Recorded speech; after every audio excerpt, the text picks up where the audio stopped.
So hello everyone, welcome to all, and I am Yash Agrawal. I have completed my BE from MBM Jodhpur in mechanical engineering, and from last 3 years I am teaching in Fiji, Vadodara.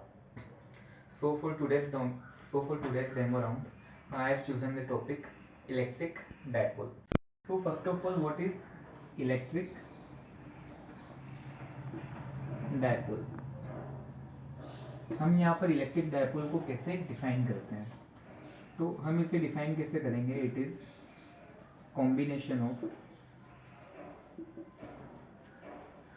equivalent opposite charge at fixed location. अब हमें यहाँ पर equal and opposite जो charges हैं fix location पे, इन्हें हम अलग से स्टडी करने की जरूरत क्यों पड़े? तो इस चीज़ को हम इस तरीके से समझ सकते हैं कि फिजिक्स के अंदर हमारे पास काफ़ी ऐसी सिचुएशंस बनती है जहाँ पर हमें इक्वल ऑपोजिट जो चार्जेस कुछ डिस्टेंस पर होते हैं, हमें उनकी स्टडी करने की ज़रूरत होती है। जैसे लेट्स से अगर हम एक एग्जांपल लें, अगर हमारे पास यहाँ पर क्या है, एक कंडक्टर मटेरियल है, और अगर मैं उसे यहाँ पर एक्सटर्नल इलेक्ट्रिक फील्ड के अंदर सिचुएट कर देता हूँ, तो यहाँ पर पहली चीज़ क्या होगी कि इसके अंदर जो पॉजिटिव चार्जेस होंगे कुछ, वो इलेक्ट्रिक फील्ड की डायरेक्शन में लिफ्ट होंगे, और जो नेगेटिव चार्जेस होंगे वो इलेक्ट्रिक फील्ड की ऑपोजिट डायरेक्शन में लिफ्ट होंगे।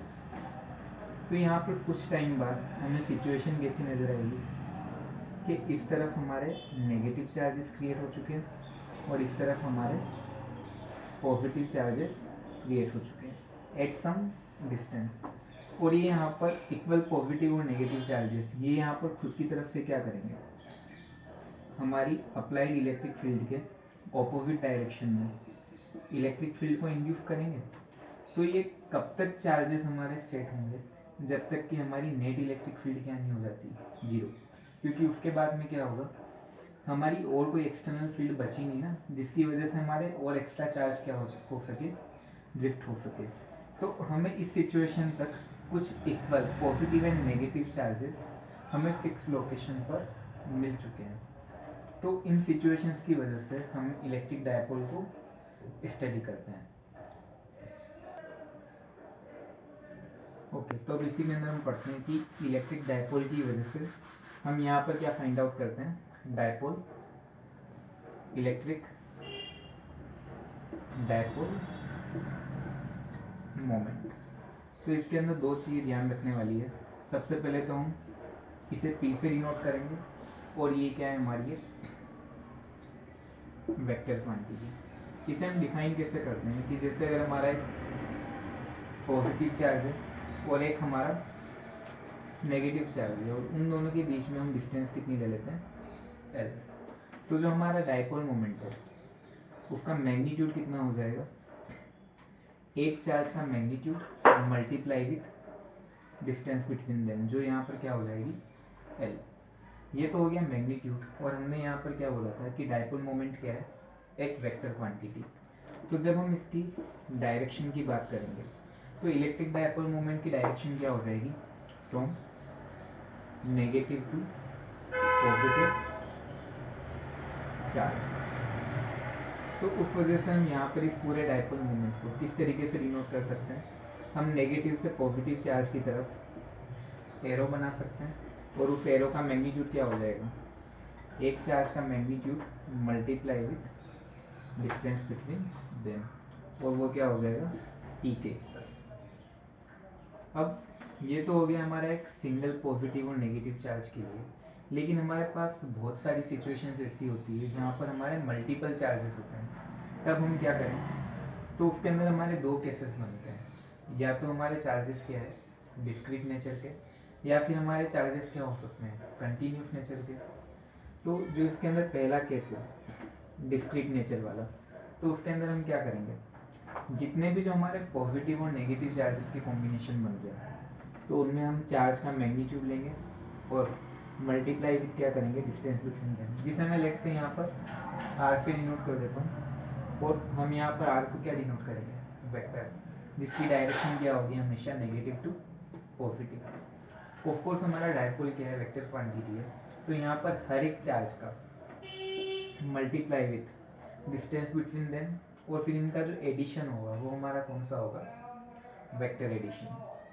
सिमिलरली अगर हम डायपोल के अंदर अगर हमारे कंटिन्यूस चार्जेस है तो हम उसके अंदर क्या कर सकते हैं, हमें वहाँ पर कोई ना कोई छोटे छोटे D Q positive and negative charges के कॉम्बिनेशन बनाने पड़ेंगे।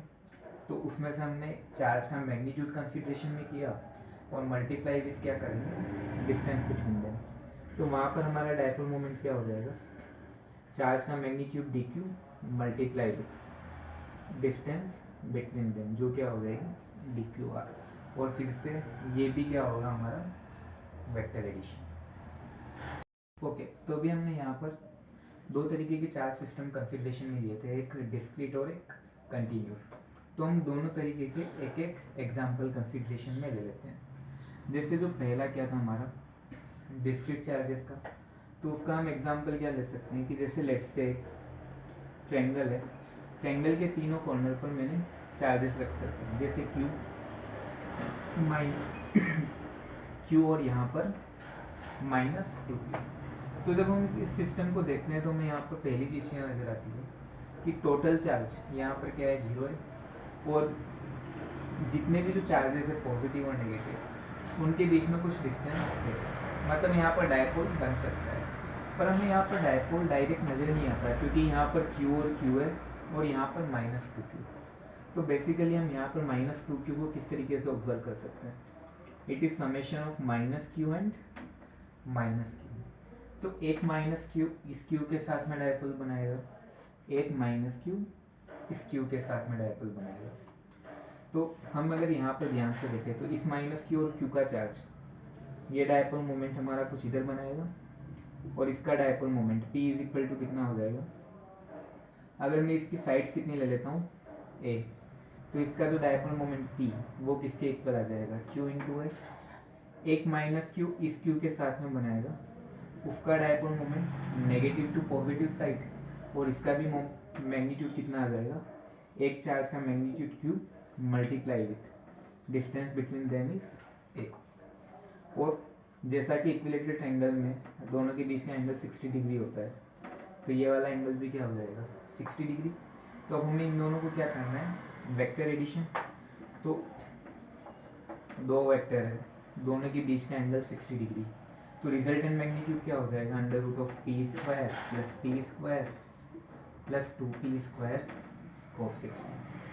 cos 60 इज हाफ, तो ये आ जाएगा √3p स्क्वायर, जो किसके इक्वल होगा, p √3। और p का मैग्नीट्यूड यहाँ पर कितना आया था, q a √3। ये तो आ गया हमारा डायपोल मोमेंट का मैग्नीट्यूड। और अगर जब हम इसकी डायरेक्शन की बात करेंगे तो वो हम काफ़ी इजीली देख सकते हैं। उसका रीज़न ये है कि दोनों डायपोल मोमेंट का मैग्नीट्यूड क्या है, इक्वल। तो उन दोनों का जो रिजल्टेंट है वो कहाँ पर आएगा, उन दोनों के एकदम सेंटर से। तो हम यहाँ पर क्या बोल सकते हैं कि resultant dipole moment Q A √3 वो कहाँ पर होगा, हॉरिजॉन्टल से 30 डिग्री के एंगल पे, that is from the mid of both dipole. इस तरीके से हमारे पास अगर कोई भी डिस्क्रीट चार्जेस के सिस्टम हो तो हम उनकी वजह से डायपोल मोमेंट फाइंड आउट कर सकते हैं। अब हमें यहाँ पर क्या देखना है कि अगर हमारे पास कंटिन्यूस चार्जेस का सिस्टम हो तो उस केस के अंदर हम इलेक्ट्रिक डायपोल मोमेंट कैसे फाइंड आउट करेंगे। तो उसके लिए मैंने एग्जांपल के तौर पर क्या ले लिया है कि एक रिंग ले ली है जिसके मैंने हाफ पोर्शन पर पॉजिटिव चार्ज पुट कर दिया और नीचे का जो हाफ पोर्शन है उसके ऊपर मैंने नेगेटिव चार्ज पुट कर दिया। अगर मैं इसकी चार्ज डेंसिटी लैम्डा लेता हूँ तो इसकी चार्ज डेंसिटी हम माइनस लैम्डा कंसिडरेशन में कर सकते हैं और इसकी हम रेडियस क्या ले लेते हैं, आर। तो यहाँ पर इजीली नोटिस कर सकते हैं कि जितना हमारे पास पॉजिटिव चार्ज है उतना ही नेगेटिव चार्ज है और उन चार्जेस के बीच में कुछ डिस्टेंस भी है, मतलब पक्का है डायपोल तो बनाएंगे। अब डायपोल मोमेंट का जो हमारा फॉर्मूला था P is equal to integral of D Q into R. तो सबसे पहला काम हमारा क्या होगा, हमें यहाँ पर डी क्यू छोटे छोटे चार्जेस के क्या बनाने, सिस्टम बनाने जिसकी वजह से हम इंटीग्रेशन कर पाए। तो आई थिंक हमारे लिए बेस्ट मेथड क्या रहेगा, ये जो हम हमेशा रिंग के एलिमेंट में करते हैं, हम किसी एंगल थीटा पर एक छोटा सा डी थीटा एंगल का एलिमेंट चूज कर लें, और जो काम हमने पॉजिटिव में किया है ना, वो का वही काम हम नेगेटिव में भी कर लेते हैं। यहाँ पर भी थीटा एंगल पर नीचे हमने डी थीटा लेंथ का एलिमेंट ले लेते हैं। तो इसकी वजह से जो यहाँ पर जो छोटे छोटे,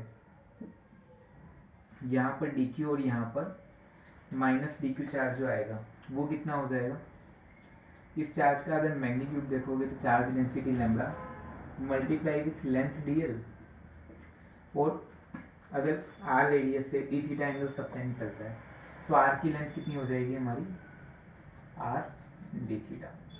तो ये तो डी क्यू हो गया, और अब हमें यहाँ पर क्या चाहिए, चार्जेस के बीच की डिस्टेंस। अगर ये रेडियस आर है तो ये वाली लेंथ कितनी हो जाएगी, आर साइन थीटा, और ये वाली लेंथ भी कितनी हो जाएगी, आर साइन थीटा। तो टोटल दोनों के बीच में हम यहाँ पर डिस्टेंस एल वेक्टर वो क्या ले सकते हैं, 2r साइन थीटा। तो डी क्यू आ गया, एल आ गया। अब हमारे पास मेन जो देखने वाली चीज़ ये है कि हमें इनका क्या करना है, वेक्टर एडिशन करना है। तो यहाँ पर नेगेटिव से पॉजिटिव की तरफ इलेक्ट्रिक डायपोल की डायरेक्शन ऊपर, जितने भी जो हमारे पॉजिटिव और नेगेटिव चार्जेस आएंगे उनमें हर एक की वजह से इलेक्ट्रिक डायपोल मोमेंट की डायरेक्शन कहाँ पर आ रही है, अलोंग वाई एक्सिस।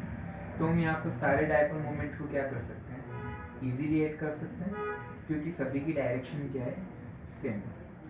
तो हमारा यहाँ पर नेट डायपोल मोमेंट क्या हो जाएगा, इंटीग्रल ऑफ डी क्यू की वैल्यू पुट कर देते हैं लैम्बडा आर डी थीटा, और एल की वैल्यू कितनी हो जाएगी, 2r साइन थीटा।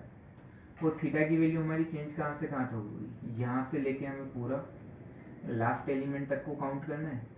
तो कहाँ से कहाँ तक मूव करेंगे, 0 से लेके पाई।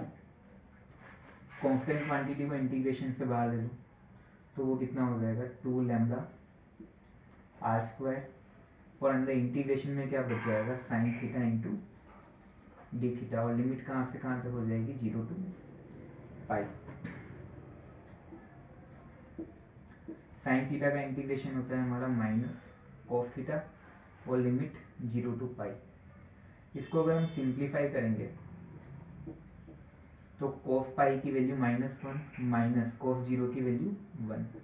तो डायपोल मोमेंट कितना आ जाएगा हमारा, 4 लैम्बडा आर स्क्वायर, और डायरेक्शन कहाँ पर थी हमारी, नेगेटिव से positive, that is Y direction. तो हम डायपोल मोमेंट पी वेक्टर इसी तरह क्या लिख सकते हैं, 4 lambda R square J cap. तो इस तरीके से हम कंटिन्यूस मासेस का डायपोल मोमेंट निकाल सकते हैं। लेकिन ये वाला मेथड हमारे लिए थोड़ा सा लेंथी पड़ जाता है। इस मेथड को सिंप्लीफाई करने के लिए हम यहाँ पर एक चीज़ देखते हैं जो कहाँ से निकल के आती है, सेंटर ऑफ मास से। हमने सेंटर ऑफ मास के अंदर क्या पढ़ा है कि R C M is equal to कितना हो जाएगा, integral of D M R upon integral of D M. तो जिस तरीके से मास भी क्या होती है, बॉडी की प्रॉपर्टी होती है, सिमिलरली चार्जेस भी मासेस के साथ में एसोसिएटेड होते हैं। तो हम सिमिलरली मास की जगह पर चार्जेस को भी यूज कर सकते हैं। तो आर सी एम वहाँ से हम क्या लिख सकते हैं, integral of D Q into R upon integral of D Q. तो जो हमारा यहाँ पर डायपोल मोमेंट है, integral of D Q into R, उसे हम यहाँ पर क्या लिख सकते हैं, integral of D Q that is total charge multiply with R C M. तो इस तरीके से जब हम डायपोल मोमेंट निकालेंगे तो वो हमारे लिए काफ़ी ज़्यादा इजी पड़ता है। तो लेट्स से इस मेथड से हम डायपोल मोमेंट निकाल के देखते हैं। हम यहाँ पर क्या कर सकते हैं कि जो पूरा का पूरा पॉजिटिव चार्ज है कहाँ पर सिचुएटेड है, हाफ रिंग पर, और ये जो नेगेटिव चार्ज है वो भी कहाँ पर सिचुएटेड है, हाफ रिंग पर। तो ये जो पूरी हाफ रिंग का सेंटर ऑफ मास कहाँ पर होता है हमारा, सेंटर से 2r बाय पाई डिस्टेंस पर, और यहाँ पर इस पूरे नेगेटिव चार्ज इसका भी सेंटर ऑफ मास सेंटर से कितनी डिस्टेंस पर होगा, 2r बाय पाई डिस्टेंस पर। और हम पूरा का पूरा जो चार्ज है पॉजिटिव और नेगेटिव उसे कहाँ पर पुट कर सकते हैं, इसके सेंटर ऑफ मास पर। अब यहाँ पर Q की बात करेंगे तो Q कितना हो जाएगा, total positive charge that is charge multiply with length, sorry charge density lambda multiply with length, जो कितनी हो जाएगी पाई आर, और जो हमारी डिस्टेंस बिटवीन टू चार्जेस वो कितनी हो जाएगी 2r by pi plus 2r by pi that is 4r by pi.